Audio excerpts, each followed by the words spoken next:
23 August रोजी खुल्या राज्यस्तरीय क्रॉस कंट्री स्पर्धा नावनोंदणी शेवटची तारीख 15 ऑगस्ट. सांगलीच्या कवटेमहाकाळ येथील महाकाली स्पोर्ट्स क्लब कवटेमहाकाळ यांच्या वतीने यल्लमा मंदिर, भोसे तालुका मिरज येथील डोंगरामध्ये निसर्गाच्या सानिध्यात 23 ऑगस्ट रोजी खुल्या राज्यस्तरीय दंडोबा क्रॉस कंट्री स्पर्धेचे आयोजन करण्यात आल्याची माहिती संयोजकांनी दिली असून या स्पर्धेसाठी 15 ऑगस्ट नावनोंदणीची शेवटची तारीख आहे.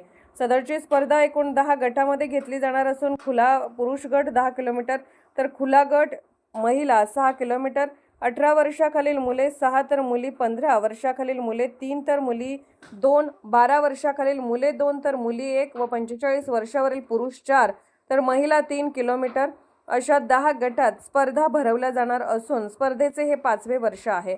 या स्पर्धेसाठी जास्तीत जास्त स्पर्धकांनी भाग घ्यावा असे आवाहन करण्यात आले आहे. प्रत्येक गटातील विजेत्या पहिल्या 10 स्पर्धकांना रोख स्वरूपात बक्षीस देण्यात येणार आहे. महाराष्ट्र वेद न्यूजसाठी मुख्य संपादक लक्ष्मण सनगर, कवटेमहाकाळ.